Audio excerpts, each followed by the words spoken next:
Hi there, Stephanie here. I have a message today for school and district leaders.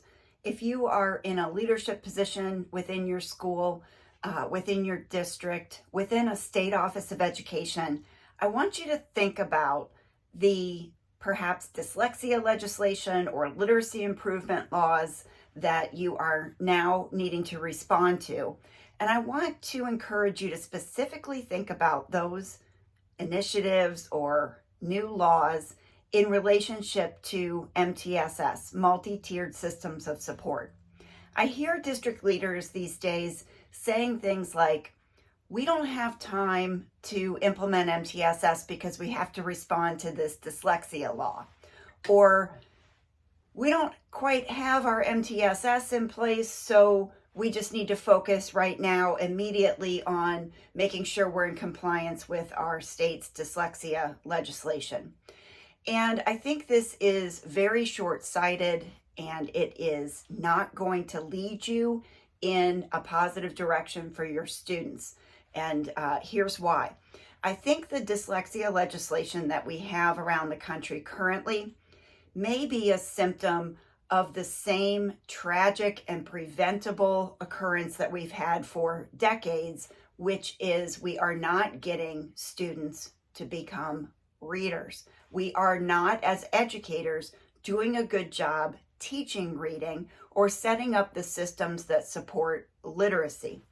So I think we have to take the view that the only way to get students reading is through a multi-tiered system of support. The evidence is clear in the reading research that we can, in fact, prevent reading failure for the vast majority of students. And MTSS gives you that roadmap and framework for implementing prevention at all tiers of your system. Tier 1 instruction being risk reduction, as I'm fond of saying, primary prevention of reading failure. So don't say that we can't do MTSS until we deal with this dyslexia legislation, because it is in fact the way you deal with the dyslexia legislation.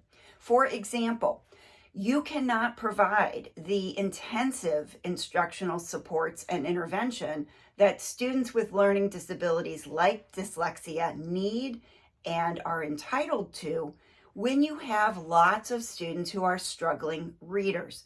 Your system will simply be overwhelmed by that need, and you will not be able to provide intensive support. You'll do the best you can. You'll give the interventions that you can, but you will not be able to provide intensive intervention. Students with dyslexia need very, very intensive support. They need a highly skilled teacher working in a very small group with students who have the same next step and need for instruction a lot of the school day, right? So very, very intentional, purposeful, systematic, and explicit instruction. And you just can't provide that when you have 40% of your students who are at risk, or 50 or 60 or 70% of your students who are at risk or reading below grade level. So I think viewing these as separate, quote unquote, initiatives or separate tasks that you have to undertake as a district is the wrong approach. It's not going to get you where you need to go for your students. Again, prevention is one of the most important and impactful outcomes of the reading research, and we need to be designing systems that will prevent reading failure and make it possible to intervene very early and intensively with students we already have who are struggling readers.